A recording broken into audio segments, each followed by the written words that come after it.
या अल्लाह सोने माफ़ करी तो खैर ही होवे। दोस्तों हुण प्याज अगे पानी पूनी पीता इन्हें उठ के, ठीक है जी दोस्तों। तो मैं तो हुण भाई दनान ने फोन किया कि भाई लुंडी दे पता नहीं हुण कंन दे विचों खून बड़ा निकली जा रहा वा। अल्लाह जाने हुण लड़ पई है की होया समझो बाहर ही। जो भी आया तो कहना मैं देखा तो कंन चों खून निकल रहा सीगा। बाकी मैं चलदा जे एक दफ़ा दूसरे जानवरों नूं झाती मार के आना है। इत्थे लगदा तो नहीं हैगा कि किसी ने लड़न दे आसार इत्थे तो नज़र नहीं आ रहे है। काली दे नाल लगदा लड़ी आ खून डिगया होया लगदा आ पिया ब्लड काली दा लड़ी है।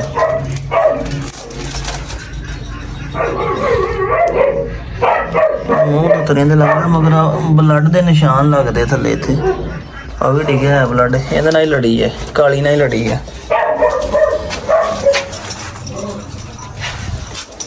सक ही पैंदी इन्हें लड़ी है। बाकी चलदा जी अगले केजे च देखते हैं। इन्हें सफाई सुथराई इन्हें नहीं लड़ी पेंटर ते भी नहीं है भी बैठी आराम के नाल आही भौंकण लगी हुई है मगर इहदे नाल भी नहीं तो कोको दे नाल भी नहीं। इत्थे तक इधर तक तो आउंदी नहीं हैगी। अस्सलाम वालेकुम दोस्तों। होना है मेरे अज तो बड़ा फ्रैश सी मैं चलो जावांगे तेरा कोई शुक्ल मेला लावांगे पर आउंदे जनाबे वाली पहले इन्हें फिक्र पै ली इन्हूं कोई दवाई दारू करिए। हुण असीं ना ब्लड तो कुछ रुक गया मगर ब्लड रोकण वास्ते ना पाथियां की सवाह लगे हैं जलाण जी, ठीक है। वो बना के तो फौरी सवाह लाने इन्ना बड़ी जल्दी ब्लड रुक जाता। इनकी अग ला के सवाह बना के ना वो लगे लाउण ते ताकि इनका खून रुक जाए। तो बाकी जानवरों एक दफा मैनूं लगदा काली नाल लड़ी है भाई। काली दे खुडे दे विच खून दे कतरे पए हुए पक्की जगह ते। मैं इत्थे है नहीं सी, मैं तो सुबह तो होना आया वा इतना भाई गया से अपने बच्चे ने आके हॉस्पिटल भी होना है। तो ने आके वेख्या काली नाल लड़ी है भाई। मैं वाक दफा वीडियो बंद करके फिर भी तसल्ला ना चैक कर देंगे देखदा।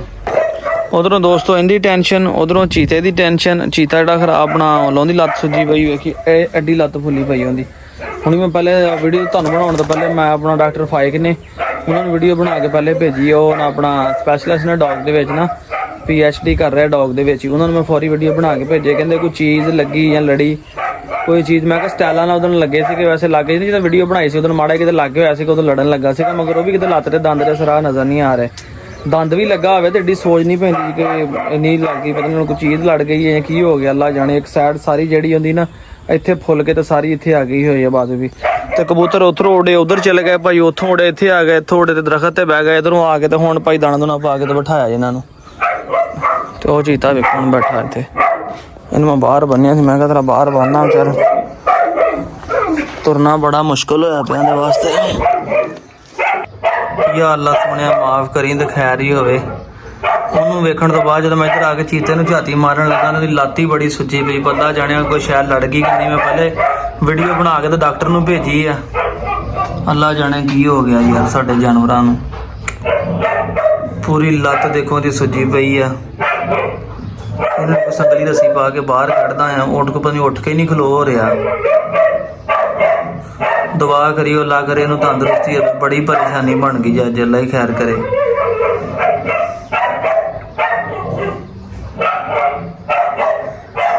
अल्लाह का शुक्र है कि रस्सी देख के उठ के आजा मेरा पुत्र आजा। रस्सी देख के तो खड़ा हो गया संगली देख के आजा बाहर चलिए आजा। या अल्लाह सोने माफ़ करी कहती नज़र लगी साडे जानवरां नूं। आ मेरा पुत्रा बाहर चलिए आजा। चल चल बच्चे चल शाबाश चल बाहर। लत्ती सुज गई। चल मेरा पुत्र बाहर चल चल चल चल चल चल चल। कबूतर भी सारे उड़ के इधर आ गए हाले पर भी कट्टे हुए हैं।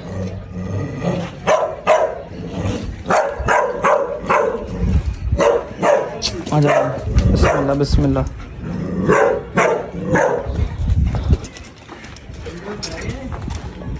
इन्ना तो टुरिया आया।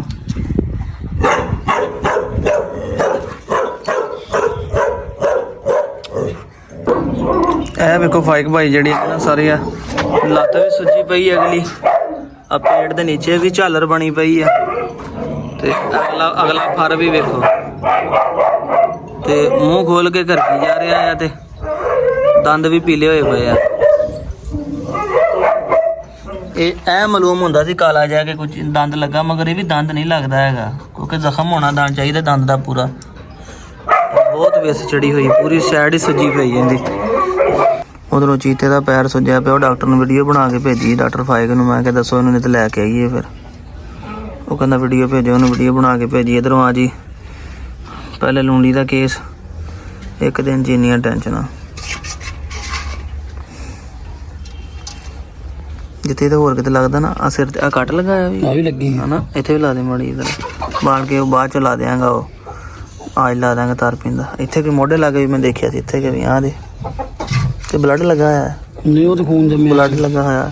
ਉਹ ਕੰਨ ਦੀ ਟਿੱਪ ਹੀ ਸੀਗੀ ਬਸ, ਉਹ ਟਿੱਪ ਚੰਗੀ ਤਰ੍ਹਾਂ ਇੱਕ ਦਵਾ ਚੁੰਡੀਆਂ ਹੋਰ ਲਾ ਦੇ ਜ਼ਰਾ। ਵੈਸੇ ਤਾਂ ਕੁਛ 8 ਗਿਆ ਵਾ, ਨਾ ਹੋਰ ਰੁਕ ਜਾਣਾ ਹੈਗਾ। ਉਹ ਕੱਪੜਾ ਇਹਨਾਂ ਮੈਂ ਘੁੱਟ ਕੇ ਰੱਖਿਆ ਇਹ ਦੋਸਤੋ। ਹੁਣ ਪਿਆ ਜੇ ਅੱਗੇ ਪਾਣੀ ਪੂਣੀ ਪੀਤਾ ਇਹਨੇ ਉੱਠ ਕੇ, ਠੀਕ ਹੈ। ਪਾਣੀ ਰੱਖਿਆ ਤੇ ਤਾਜ਼ਾ ਠੰਡਾ ਪਾ ਕੇ, ਤੇ ਡਾਕਟਰ ਸਾਹਿਬ ਨਾਲ ਗੱਲ ਹੋਈ। ਉਹਨਾਂ ਨੇ ਕਿਹਾ ਜੀ ਬੜਾ ਕੁਝ ਸੀਰੀਅਸ ਜਿਹੀ ਕਿਸਮ ਦਾ ਨਾ ਇਨਫੈਕਸ਼ਨ ਆ। ਇੰਜੈਕਸ਼ਨ ਦੱਸੇ ਉਹਨਾਂ ਨੇ, ਆਕਸੀਡਲ, ਡੈਕਾਟਰਾਨ ਤੇ ਡਿਕਲੋਰਾਨ। ਉਹਨੇ ਕਿਹਾ ਜੀ ਬਿਹਤਰ ਹੈ ਜੇ ਡਿਕਲੋਰਾਨ ਆਪਣਾ ਆਕਸੀਡਲ IV ਲਾਓ ਤਾਂ ਜ਼ਿਆਦਾ ਬਿਹਤਰ ਆ। ਹੁਣ ਅਦਨਾਨ ਭਾਈ ਗਿਆ ਲੈਣ ਵਾਸਤੇ ਇੰਜੈਕਸ਼ਨ ਲੈ ਕੇ ਆਉਂਦਾ, ਤੇ ਜਨਾਬ ਇਹਨੂੰ ਇੰਜੈਕਸ਼ਨ ਉਹਨੇ ਪਲੀਜ਼ ਪ੍ਰੇਅਰ ਕਰੋ, ਅੱਲਾ ਕਰੇ ਯਾਰ ਛੇਤੀ ਨੂੰ ਕੁਛ ਹੋ ਨਾ ਜਾਵੇ। ਯਕੀਨ ਕਰੋ ਬੜੀ ਪਰੇਸ਼ਾਨੀ ਆ, ਬੜੀ ਟੈਨਸ਼ਨ ਆ। ਆਉਂਦਿਆਂ ਸਾਰੀ ਜਦੋਂ ਚਲੋ ਆਇਆ ਤੇ ਮੈਂ ਲੂੰਡੀ ਦਾ ਕਰਕੇ ਸੀ ਘਰੋਂ, ਜਦੋਂ ਭਾਈ ਨੇ ਕਾਲ ਕੀਤੀ। ਮੈਂ ਤਾਂ ਬੱਚਿਆਂ ਨਾਲ ਜ਼ਰਾ ਬਾਜ਼ਾਰ ਗਿਆ ਸੀ, ਤੇ ਭਾਈ ਦਾ ਫੋਨ ਆਇਆ ਵਾ, ਤੇ ਉਹਨੇ ਕਿਹਾ ਜੀ ਲੂੰਡੀ ਦੇ ਕੰਨ ਬੜੇ ਜ਼ਖਮੀ ਹੋ ਗਿਆ। ਮੈਂ ਭੱਜ ਕੇ ਆ ਕੇ ਜਦੋਂ ਆ ਕੇ ਇਹਨੂੰ ਵੇਖਿਆ ਵਾ ਅੰਦਰ ਲੰਮਾ ਪਿਆ, ਲੱਗ ਮੈਂ ਆਵਾਜ਼ ਮਾਰਾਂ ਤੇ ਮੇਰੀ ਆਵਾਜ਼ ਤੇ ਆਉਂਦਾ ਆ, ਤੇ ਅੱਜ ਮੇਰੀ ਆਵਾਜ਼ ਤੇ ਆਇਆ ਨਹੀਂ, ਇੱਦਾਂ ਹੀ ਪਿਆ। ਮੈਂ ਕਿਹਾ ਉੱਧਰੋਂ ਜਾ ਕੇ ਵੇਖਣ ਤੇ ਸਹੀ ਜਾਨਵਰ ਨੂੰ, ਤੇ ਹੁਣ ਇੱਥੇ ਲੰਮਾ ਪਿਆ। ਉਹਨਾਂ ਨੇ ਕਿਹਾ ਜੀ ਟੀਕਾ ਆਪਣਾ ਨਾ ਇਹਨੂੰ ਦੱਸੇ, ਉਹਨਾਂ ਨੇ ਆਕਸੀਡਲ, ਐਂਟੀਬਾਇਓਟਿਕ ਤੇ ਡੈਕਾਟਰਾਨ ਤੇ ਡਿਕਲੋਰਾਨ ਉਹਨਾਂ ਨੇ ਕਿਹਾ ਜੀ ਉਹਨੂੰ ਲਾਓ। ਤੇ ਅਦਨਾਨ ਭਾਈ ਲੈਣ ਗਿਆ। ਯਾਰ ਪਲੀਜ਼ ਦੁਆ ਕਰੋ, ਪਤਾ ਨਹੀਂ ਅੱਲਾ ਜਾਣੇ, ਅਸੀਂ ਨਹੀਂ ਕਹਿ ਸਕਦੇ ਕਿ ਯਾਰ ਸਾਡੇ ਜਾਨਵਰ ਨੂੰ ਕਿਸੇ ਦੀ ਨਜ਼ਰ ਲੱਗ ਗਈ। ਜੋ ਵੀ ਹੋਣਾ ਸੀ ਅੱਲਾ ਪਾਕ ਦੀ ਰਜ਼ਾ ਵਾ। ਬਰਲ ਫਿਲ ਫੋਰ ਸਿਰਫ ਸਾਨੂੰ ਤੁਹਾਡੀਆਂ ਦੁਆਵਾਂ ਦੀ ਜ਼ਰੂਰਤ ਆ ਕਿ ਦੁਆ ਕਰੋ ਅੱਲਾ ਕਰੇ ਇਹਨੂੰ ਤੰਦਰੁਸਤੀ ਹੋ ਜੇ। ਦਿਲ ਮੇਰਾ 1% ਵੀ ਨਹੀਂ ਕਰ ਰਿਹਾ ਵੀਡੀਓ ਬਣਾਉਣ ਨੂੰ, ਠੀਕ ਆ। ਤੇ ਇਹ ਮੈਨੂੰ ਪਤਾ ਕਿ ਜਿੰਨੀ ਮੈਨੂੰ ਟੈਨਸ਼ਨ ਹੈ, ਯਕੀਨ ਕਰੋ ਆਉਂਦਿਆਂ ਸਾਰ ਜਦੋਂ ਇਹਨੂੰ ਵੇਖਿਆ ਨਾ ਲੂੰਡੀ ਦਾ, ਤਾਂ ਚਲੋ ਉਹ ਤੇ ਕੰਨ ਜ਼ਖਮੀ ਸੀ, ਉਹ ਤਾਂ ਹੋ ਗਿਆ, ਬਲੱਡ ਰੁਕ ਗਿਆ, ਇੱਕ ਲਹਿਦਾ ਗੱਲ ਆ। ਇਹਨੂੰ ਵੇਖਦੇ ਸਾਰ ਨਾ ਪੈਰਾਂ ਥੱਲੋਂ ਜ਼ਮੀਨ ਨਿਕਲ ਗਈ ਇੱਕ ਵਾਰੀ, ਕਿ ਯਾਰ ਅਸੀਂ ਇਹਦੀ ਖਾਤਰ ਇੰਨਾ ਕੁਛ ਕੀਤਾ, ਇੰਨਾ ਸਾਡਾ ਇਹਨੇ ਸ਼ੌਕ ਬਣਾਇਆ, ਤੇ ਜਾਨਵਰ ਦੇ ਜਦੋਂ ਇਸ ਹਾਲਤ 'ਚ ਵੇਖਿਆ ਫੌਰੀ ਭਾਈ ਨੂੰ ਫੋਨ ਕੀਤਾ। ਉਹ ਅਦਨਾਨ ਭਾਈ ਵੀ ਆ ਗਿਆ ਟੀਕੇ ਲੈ ਕੇ ਨਾ, ਉਹ ਵੀ ਪਹੁੰਚ ਆਇਆ ਜੀ। ਤੇ ਇਹਨੂੰ ਹੁਣ ਲਾਉਂਦੇ ਅੱਲਾ ਕਰੇ ਇੰਜੈਕਸ਼ਨ ਜਨਾਬ, ਤੇ ਦੁਆ ਕਰੋ ਅੱਲਾ ਕਰੇ ਯਾਰ ਇਹ ਤੰਦਰੁਸਤ ਹੋ ਜਾਵੇ, ਚੀਤਾ ਠੀਕ ਹੋ ਜਾਵੇ, ਬਸ ਇਹ ਤੰਦਰੁਸਤ ਹੋ ਜਾਵੇ, ਤੇ ਹੋਰ ਸਾਨੂੰ ਕੁਛ ਨਹੀਂ ਚਾਹੀਦਾ ਹੈਗਾ, ਬਸ ਸਾਡਾ ਚੀਤਾ ਠੀਕ ਹੋ ਜਾਵੇ। ਇਹ ਜੀ ਇੰਜੈਕਸ਼ਨ ਤੇ ਦਵਾਈਆਂ ਆ ਗਈਆਂ ਜੀ। ਇਹ ਲੱਗਣਾ ਥੋੜਾ ਜਿਹਾ ਪਾਣੀ ਦੇ ਵਿੱਚ ORS ਮਿਕਸ ਕਰਨ, ਬਾਕੀ ਮੈਂ ਕਿਹਾ ORS ਪਾ ਕੇ ਪਾਣੀ ਪਾਉਂਦੇ ਇਹਨੂੰ।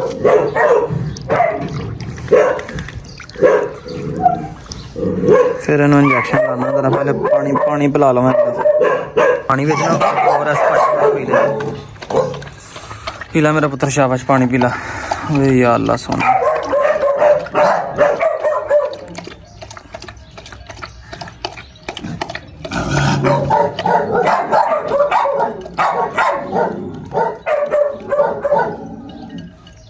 इंजेक्शन वगैरह तैयार कर दें। ਇਹ ਲਾਉਣ ਲੱਗੇ ਜੀ ਆਕਸੀਜਨ 1 ਗ੍ਰਾਮ।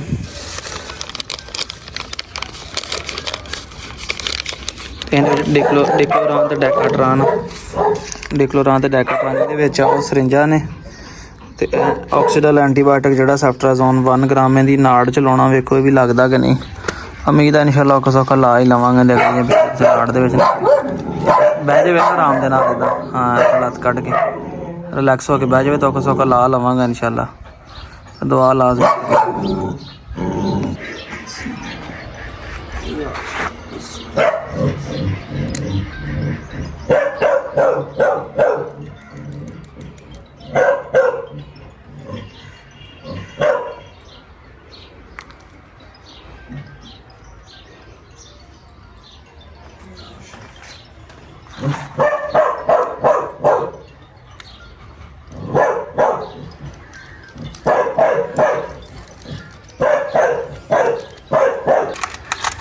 ਮਾੜਾ ਜਿਹਾ ਨਾ ਤੂੰ ਉਹਦੇ ਸਿਰ ਤੇ ਹੱਥ ਰੱਖੀ ਤੇ ਮੈਂ ਨਾੜ 'ਚ ਟੀਕਾ ਲਾ ਲਾਂ। ਹੁਣ ਬੰਦ ਕਰ ਦੇ। ਜਿਹੜੀ ਜਗ੍ਹਾ ਤੇ ਆਹ ਦੇ ਨਾ ਜਿਹੜੀ ਜਗ੍ਹਾ ਤੇ ਪੇਟ ਤੇ ਇਹਨੇ ਮੱਖੀ ਬੈਠੀ ਹੈ ਨਾ, ਆਹ ਨਹੀਂ ਉਹ ਥੱਲੇ, ਆਹ ਕਿਸੇ ਸ਼ਾਇਦ ਦਾ ਨਿਸ਼ਾਨ ਲੱਗਦਾ ਮੈਨੂੰ। ਔਰ ਐਵੇਂ ਨਾ ਇੱਕ ਮਿੰਟ ਜ਼ਰਾ, ਔਰ ਜਿੱਥੇ ਪੇਟ ਤੇ ਮੱਖੀ ਬੈਠੀ ਉਹ ਪੀਲਾ ਜਿਹਾ ਕਿਤੇ ਸ਼ਾਇਦ ਦਾ ਨਿਸ਼ਾਨ ਲੱਗਦਾ, ਉਹਦੇ ਨਜ਼ਰ ਆਇਆ ਕਿ ਨਹੀਂ? ਇਹ ਕੋਈ ਚੀਜ਼ ਲੜੀ ਹੈ ਇਹਨੂੰ ਰਾਤ, ਧੋਣੀ ਦੇ ਦੋ ਯਾਰ। ਵਾਲੇਕੁਮ ਸਲਾਮ। ਫਾਈਕ ਬਾਈ ਇੰਜੈਕਸ਼ਨ ਤੇ ਤਿੰਨੋਂ ਲਾ ਦਿੱਤੇ ਆ। ਠੀਕ ਹੈ। ਤੇ ਇਹਦੇ ਪੇਟ ਤੇ ਜਿਹੜੀਆਂ ਪਸਲੀਆਂ ਨੇ, ਰਿਬਸ ਜਿਹੜੀਆਂ ਨੇ, ਉਹਦੇ ਉੱਤੇ ਇਦਾਂ ਮਾਲੂਮ ਹੁੰਦਾ ਵਾ ਕਿ ਜਿੱਦਾਂ ਨਾ ਇੱਕ ਪੀਲਾ ਜਿਹਾ ਪੀਪ ਜਿਹੇ ਵਰਗਾ ਦਾਣਾ ਜਿਹਾ ਨਹੀਂ ਹੈਗਾ। ਹਾਂ ਠੀਕ ਹੈ। ਇਹਨੂੰ ਕੋ ਹੋ ਹਾਂਜੀ ਇਹ ਦੱਸ ਦਿਓ ਥੋੜਾ ਜਿਹਾ ਰੇਸ਼ਾ ਜਿਹਾ ਨਿਕਲ ਆਵੇ। ਉਹ ਅੱਗੇ ਮਸਾਂ ਟੀਕਾ ਲਾਇਆ ਤੇ ਫਿਰ ਅੱਗੋਂ ਪੈਣ ਲੱਗ ਪਿਆ ਸੀਗਾ ਤੇ ਹੁਣ ਤੇ ਲੰਮਾ ਪੈ ਗਿਆ। ਹੋਰ ਅਸਲ ਹਾਂਜੀ ਠੀਕ ਹੈ। ਇਹਨੇ ਬਾਅਦ ਵੇਟ ਕਰੋ ਥੋੜਾ ਜਿਹਾ, ਕੋਈ ਨਹੀਂ ਆ ਕੇ ਫਿਰ ਪੈਣ ਲੱਗ ਪਿਆ। ਮੈਂ ਕਿਹਾ ਇਹ ਨੋ ਤਾਂ ਨਹੀਂ ਆਪਣਾ ਆ ਜਿਹੜਾ ਮੌਸਮੀ ਭੂੰਡ ਵਗੈਰਾ ਹੁੰਦਾ, ਜਿਹੜਾ ਪੀਲਾ ਭੂੰਡ ਜਾਂ ਦੂਸਰਾ ਨਹੀਂ ਹੋਣਾ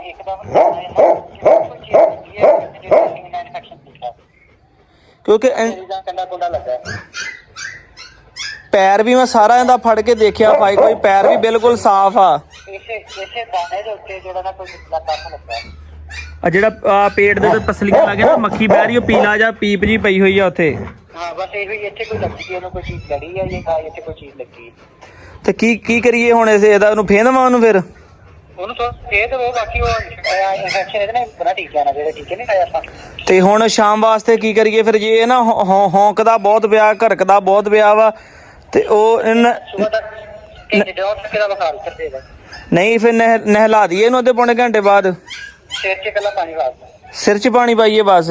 ਹਾਂ ਇਕੱਲਾ। ਹਾਂ ਚਲੋ ਸਿਰ 'ਚ ਪਾਣੀ ਪਾਉਣੇ ਤੇ ਬਾਕੀ ਨਾ ਜ਼ਰਾ ਕਾਈਂਡਲੀ ਰਾਬਤੇ 'ਚ ਰਹੀਓ, ਫਿਰ ਮੈਂ ਤੁਹਾਨੂੰ ਰਾਬਤਾ ਕਰ ਲਾਂਗਾ ਫਿਰ। ਠੀਕ ਹੈ, ਮਿਹਰਬਾਨੀ। ਓਕੇ ਅੱਲਾ ਹਾਫਿਜ਼। ਇਹ ਦੋਸਤੋ ਫਾਈਕ ਭਾਈ ਨੇ ਮਸ਼ਵਰਾ ਕੀਤਾ ਸੀ ਨਾ, ਉਹਨਾਂ ਨੇ ਵੀ ਇਹੀ ਗੱਲ ਕਹੀ ਤੇਰੇ ਵਾਲੀ। ਉਹਨਾਂ ਕਹਾ ਇਹ ਨਹੀਂ ਹੋ ਸਕਦਾ ਕਿ ਇੱਕ ਅੱਧਾ ਭੂੰਡ ਲੜਿਆ ਹੋਵੇ, ਮੇ ਵੀ ਜਾਂ ਜ਼ਿਆਦਾ। ਜੀ ਮੈਂ ਤੁਹਾਨੂੰ ਦੱਸਦਾ, ਇਹਦੀ ਉਹ ਦੀਵਾਰ ਦੇ ਵਿੱਚ ਭੂੰਡਾਂ ਦਾ ਖੱਖਰ ਸੀਗਾ, ਮਗਰ ਉਹ ਸਾਰੀ ਪਲਸਤਰ ਹੋ ਗਈ। ਇੱਥੇ ਮੇਰੇ ਜਿਹੜਾ ਪਰਸੋਂ ਕਾਲਾ ਭੂੰਡ ਲੜਿਆ ਹੈ ਨਾ, ਇਹ ਉਸੇ ਭੂੰਡ ਨੇ ਲੜਿਆ ਮੇਰੇ। ਇਹ ਪੂਰਾ ਪੱਟ ਦੀ ਇੱਕ ਇੰਨਾ ਚੱਪਾ ਨਾ ਕਾਲਾ ਹੋ ਗਿਆ ਸੀ ਰਾਤ, ਇਹਦਾ ਮੈਂ ਆਪ ਦਮ ਕਰ ਲਿਆ ਤੇ ਠੀਕ ਹੋ ਗਿਆ। ਇਹਦੇ ਵੀ ਉਹ ਕਾਲਾ ਭੂੰਡ ਲੜਿਆ। ਤੇ ਦੋਸਤੋ ਉਹਨਾਂ ਨੇ ਗੂਗਲ ਜਵੈਨ ਦੀ ਧੂਣੀ ਛੂਣੀ ਵੀ ਦਿੱਤੀ ਆ, ਠੀਕ ਆ।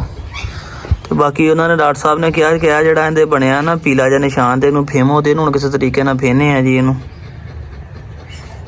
ਬਾਕੀ ਅੱਲਾਹ ਪਾਕ ਕਰਮ ਕਰੇ ਦੋਸਤੋ, ਮੇਰਾ ਨਹੀਂ, ਮੈਂ ਤੁਹਾਨੂੰ ਕਹਿੰਦਾ ਨਾ, ਤੁਹਾਡਾ ਵੀ ਸ਼ੌਕ ਆ ਤੇ ਸਾਡਾ ਸਾਰਿਆਂ ਦਾ ਇਕੱਠਿਆਂ ਦਾ ਸ਼ੌਕ ਆ। ਹੁਣ ਗੂਗਲ ਜਵੈਨ ਦੀ ਭਾਈ ਮੇਰਾ ਧੂਣੀ ਵੀ ਦੇ ਕੇ ਹਟਿਆ, ਕਹਿੰਦਾ ਹੋ ਸਕਦਾ ਨਜ਼ਰ ਨੁਜ਼ਰ ਨਾ ਲੱਗ ਗਈ। ਫਿਰ ਉਸ ਤੋਂ ਇਲਾਵਾ ਫਿਰ ਜੇ ਆਪਣਾ ਕੋਈ ਜ਼ਹਿਰੀਲੀ ਚੀਜ਼ ਜਿਹੜੀ ਹੁੰਦੀ ਨਾ, ਉਹਦੀ ਧੂਣੀ ਦੇ ਨਾਲ ਵੀ ਭੱਜ ਜਾਂਦੀ ਆ, ਤੇ ਉਹ ਵੀ ਕਰਕੇ ਹਟੇ ਆ ਹੁਣ। ਤੇ ਬਾਕੀ ਇਹ ਇੰਜੈਕਸ਼ਨ ਵੀ ਲਾਤੇ ਤੁਹਾਡੇ ਸਾਹਮਣੇ। ਕਾਲ ਦੇ ਵਿੱਚ ਡਾਕਟਰ ਫਾਈਕ ਨਾਲ ਭਾਈ ਨਾਲ ਗੱਲ ਵੀ ਹੋਈ ਆ। ਉਹਨਾਂ ਕਿਹਾ ਜੀ ਇਹਨੂੰ ਬੁਖਾਰ ਵਗੈਰਾ ਹੋਇਆ ਹੋਣਾ ਤੇ ਇਹਨਾਂ ਇੰਜੈਕਸ਼ਨ ਦੇ ਨਾਲ ਹੀ ਉਤਰ ਜਾਏਗਾ, ਤੇ 10-15 ਮਿੰਟ ਬਾਅਦ ਠਹਿਰ ਕੇ ਥੋੜਾ ਰਿਲੈਕਸ ਹੋ ਜਾਂਦਾ। ਫਿਰ ਇੱਕ ਦਫਾ ਮੋਟਰ ਚਲਾ ਕੇ ਨਾ ਚੰਗੀ ਤਰ੍ਹਾਂ ਠੰਡਾ ਪਾਣੀ ਕੱਢ ਕੇ ਇਹਦੇ ਸਿਰ 'ਚ ਪਾਉਂਦੇ ਆ, ਤਾਂ ਕਿ ਇਹਦਾ ਥੋੜਾ ਟੈਂਪਰੇਚਰ ਨਾਰਮਲ ਹੋਵੇ। ਤੇ ਬਾਕੀ ਜੇ ਕੋਈ ਦੋਸਤ ਕਿਸੇ ਨਾਲ ਇੰਜ ਦਾ ਵਾਕਿਆ ਗੁਜ਼ਰਿਆ ਹੋਵੇ, ਕਿਸੇ ਦੀ ਸਮਝ ਚਾਹੁੰਦਾ ਹੋਵੇ, ਤੇ ਖੋਰ ਆਪਣੇ ਦੋਸਤ ਨੇ ਬੜੇ ਸੀਨੀਅਰ ਸ਼ਿਕਾਰੀ ਨੇ, ਮੈਂ ਉਹਨਾਂ ਨੂੰ ਲੱਗਾ ਕਾਲ ਕਰਨ। ਮੈਂ ਕਿਹਾ ਉਹਨਾਂ ਨਾਲ ਵੀ ਮਸ਼ਵਰਾ ਕਰਾਂ ਕਿ ਉਹਨਾਂ ਦੀ ਜ਼ਿੰਦਗੀ 'ਚ ਅਗਰ ਕੋਈ ਇੱਦਾਂ ਦਾ ਪ੍ਰੈਕਟੀਕਲ ਹੋਇਆ ਜਾਂ ਇਸ ਕੰਡੀਸ਼ਨ ਜਿਹੜੀ ਉਹਨਾਂ ਨੂੰ ਦੱਸਾਂ, ਤੇ ਚਲੋ ਕੋਈ ਜੇ ਉਹ ਕਰ ਸਕਦੇ ਹੋਏ ਅੱਲਾ ਕਰੇ, ਤੇ ਜੇ ਕੋਈ ਦੇਸੀ ਚੀਜ਼ ਦਈਏ ਇਹਨੂੰ ਕੀ ਦਈਏ, ਕਿਉਂਕਿ ਕਹਿੰਦੇ ਹੁੰਦੇ ਜ਼ਹਿਰ ਦਾ ਅਸਰ ਜ਼ਹਿਰ ਹੋਇਆ ਹੋਵੇ ਤੇ ਉਹਦੇ ਵਾਸਤੇ ਤੁਹਾਨੂੰ ਦੇਣਾ ਚਾਹੀਦਾ ਵਾ ਆਪਣਾ ਦੇਸੀ ਘਿਓ ਦੁੱਧ ਵਿੱਚ ਪਾ ਕੇ। ਇਹਨੂੰ ਪਾਣੀ ਥੋੜਾ ਪਾ ਕੇ ਰਿਲੈਕਸ ਕਰਦੇ ਆ, ਸਿਰ ਥੋੜਾ ਹੋ ਜਾਵੇ ਤੇ ਘਰੋਂ ਥੋੜਾ ਦੇਸੀ ਘਿਓ ਲਿਆ ਕੇ ਤੇ ਦੁੱਧ ਵਿੱਚ ਪਾ ਕੇ ਇਹਨੂੰ ਦਿੰਦੇ ਆ, ਤਾਂ ਕਿ ਜੇ ਕੋਈ ਜ਼ਹਿਰ ਹੋਵੇ ਤੇ ਕਹਿੰਦੇ ਦੇਸੀ ਘੀ ਦੇ ਨਾਲ ਵੀ ਜ਼ਹਿਰ ਦਾ ਅਸਰ ਮਰ ਜਾਂਦਾ ਹੈਗਾ। ਤੇ ਬਾਕੀ ਦੋਸਤੋ ਪਲੀਜ਼ ਤੁਹਾਡੇ ਅੱਗੇ ਰਿਕੁਐਸਟ ਵੀ ਹੈ, ਮਿੰਨਤ ਵੀ ਹੈ ਜਨਾਬ, ਦੁਆ ਕਰਿਓ ਅੱਲਾਹ ਪਾਕ ਨੂੰ ਤੰਦਰੁਸਤੀ ਦੇਵੇ ਤੇ ਸਾਡਾ ਸ਼ੌਕ ਸਲਾਮਤ ਰਵੇ। ਅੱਜ ਤਾਂ ਪਹਿਲੇ ਸ਼ੌਕ ਦੇ ਵਿੱਚ ਬੜੇ ਧੱਕੇ ਖਾਦੇ, ਬੜਾ ਨੁਕਸਾਨ ਕੀਤਾ, ਬਹੁਤ ਕੋਸ਼ਿਸ਼ ਬਰਦਾਸ਼ਤ ਕੀਤਾ ਆ, ਤੇ ਹੁਣ ਸਾਡੇ 'ਚ ਯਕੀਨ ਕਰੋ ਇੰਨੀ ਹਿੰਮਤ ਨਹੀਂ ਹੈਗੀ ਕਿ ਅਸੀਂ ਇਸੇ ਜਿਹਾ ਦੁੱਖ ਵੀ ਬਰਦਾਸ਼ਤ ਕਰ ਸਕੀਏ। ਤੇ ਪਲੀਜ਼ ਮੇਰਾ ਦੋਸਤ ਦੁਆ ਕਰਿਓ ਅੱਲਾਹ ਪਾਕ ਨੂੰ ਤੰਦਰੁਸਤੀ ਦੇਵੇ, ਤੇ ਇਨਸ਼ਾਅੱਲਾ ਤਾਲਾ ਕੱਲ ਸਵੇਰ ਤੱਕ ਜਿਹੜਾ ਹੈ ਕਿ ਆਪਣੇ ਨਾਲ ਇੱਥੇ ਹੱਸਦਾ ਵੱਜਦਾ ਖੇਡਦਾ ਆ ਜਾਵੇ। ਤੇ ਬਾਕੀ ਮੈਂ ਇੱਥੇ ਹੀ ਆ, ਇਹਦੇ ਕੋਲ ਹੀ ਬੈਠਾ, ਕਿਤੇ ਚੱਲਾ ਨਹੀਂ ਹੈਗਾ। ਅੱਲਾਹ ਕਰੇ ਜਦੋਂ ਤੱਕ ਇਹਦੀ ਕੰਡੀਸ਼ਨ ਮੈਨੂੰ ਲੱਗਦਾ ਬਿਲਕੁਲ ਠੀਕ ਨਹੀਂ ਹੋ ਗਈ, ਉਦੋਂ ਤੱਕ ਮੈਂ ਜਨਾਬ ਇਹਦੇ ਕੋਲ ਹੀ ਇੱਥੇ ਡੇਰੇ 'ਤੇ ਹੀ ਆ। ਤੇ ਇਨਸ਼ਾਅੱਲਾ ਤਾਲਾ ਤੁਹਾਨੂੰ ਅਪਡੇਟ ਮੈਂ ਦਿੰਦਾ ਰਹਾਂਗਾ। ਵੀਡੀਓ ਇੱਥੇ ਬਣਾ ਕੇ ਡੇਰੇ ਤੇ ਤੁਹਾਨੂੰ ਪਤਾ ਵਾਈਫਾਈ ਲਵਾ ਲਿਆ ਹੈਗਾ, ਤੇ ਇਨਸ਼ਾਅੱਲਾ ਤੁਹਾਨੂੰ ਮੈਂ। ਤੇ ਪਲੀਜ਼ ਮੇਰਾ ਦੋਸਤ ਦੁਆ ਲਾਜ਼ਮੀ ਕਰਿਓ ਜਨਾਬ, ਠੀਕ ਹੈ। ਤੇ ਕਮੈਂਟ ਦੇ ਵਿੱਚ ਜੇ ਕਿਸੇ ਨੇ ਇਹਦਾ ਵਾਕਿਆ ਗੁਜ਼ਰਿਆ ਹੋਵੇ ਤੇ ਲਾਜ਼ਮੀ ਮੈਨੂੰ ਦੱਸਿਓ ਤੁਹਾਡਾ ਕੀ ਕਹਿੰਦਾ। ਬਹਰਹਾਲ ਸਾਨੂੰ ਤੇ 90% ਇਹ ਚੀਜ਼ ਦਾ ਕੋਈ ਚੀਜ਼ ਨੇ ਲੜੀ ਹੈ, ਠੀਕ ਹੈ, ਕਿਉਂਕਿ ਖਾਣੇ 'ਚ ਤਾਂ ਅਸੀਂ ਇਹਨੂੰ ਐਸੀ ਕੋਈ ਚੀਜ਼ ਨਹੀਂ ਦਿੱਤੀ ਕਿ ਜਿਹੜੀ ਇਹ ਖਾ ਕੇ ਇੱਦਾਂ ਹੋ ਗਿਆ ਹੋਵੇ। ਤੇ ਬਾਕੀ ਅੱਲਾਹ ਪਾਕ ਨੂੰ ਕਰਮ ਨਵਾਜ਼ੀ ਕਰੇ, ਇਹਨੂੰ ਤੰਦਰੁਸਤੀ ਦੇਵੇ। ਉਹ ਪਾਣੀ ਪੀਣ ਲੱਗਾ ਜੇ, ਤੇ ਇਨਸ਼ਾਅੱਲਾ ਤਾਲਾ ਤੁਹਾਨੂੰ ਕੋਈ ਅਪਡੇਟ ਹੁੰਦੀ ਹੈ ਤੇ ਸ਼ਾਮ ਨੂੰ ਇਨਸ਼ਾਅੱਲਾ ਫਿਰ ਤੁਹਾਨੂੰ ਥੋੜੀ ਜਿਹੀ ਵੀਡੀਓ ਬਣਾ ਕੇ ਦੱਸਾਂਗਾ। ਤੇ ਲਾਜ਼ਮੀ ਕਮੈਂਟ ਕਰਕੇ ਦੱਸਿਓ ਯਾਰ, ਤੁਹਾਡਾ ਭਰਾ ਜੈਨੂਇਨ ਗੱਲ 'ਚ ਬੜਾ ਪਰੇਸ਼ਾਨ ਆ, ਤੇ ਅੱਲਾਹ ਪਾਕ ਕਹਿੰਦੀ ਖੈਰ ਕਰੇ। ਤੇ ਬਾਕੀ ਇਹਨੂੰ ਹੁਣ ਥੋੜਾ ਰਿਲੈਕਸ ਹੁੰਦਾ ਵਾ, ਥੋੜੀ ਜਿਹੀ ਸੋਚ ਘਟਦੀ ਹੈ 15-20 ਮਿੰਟ ਬਾਅਦ, ਥੋੜਾ ਘਰਕਣੋਂ ਹਟਦਾ ਤੇ ਮੈਂ ਇਹਨੂੰ ਜਨਾਬ ਨਲਾਉਣਾ ਵਾ ਫਿਰ। ਤੇ ਦੁਆਵਾਂ 'ਚ ਯਾਦ ਰੱਖਿਓ ਆਪਣੇ ਵੀਰ ਨੂੰ ਤੇ ਲਾਜ਼ਮੀ ਕਮੈਂਟ ਕਰਕੇ ਦੱਸਿਓ ਯਾਰ, ਮੇਰੇ ਖਾਤਰ ਨਹੀਂ ਤੇ ਅੱਜ ਆਪਣੇ ਸ਼ੌਕ ਦੀ ਖਾਤਰ ਲਾਜ਼ਮੀ ਦੇ ਲਈ ਦੁਆ ਕਰਿਓ ਯਾਰ। ਫਿਰ ਦੁਆ ਇਜਾਜ਼ਤ ਦੇ ਆਪਣੇ ਵੀਰ ਨੂੰ, ਅੱਲਾ ਹਾਫਿਜ਼।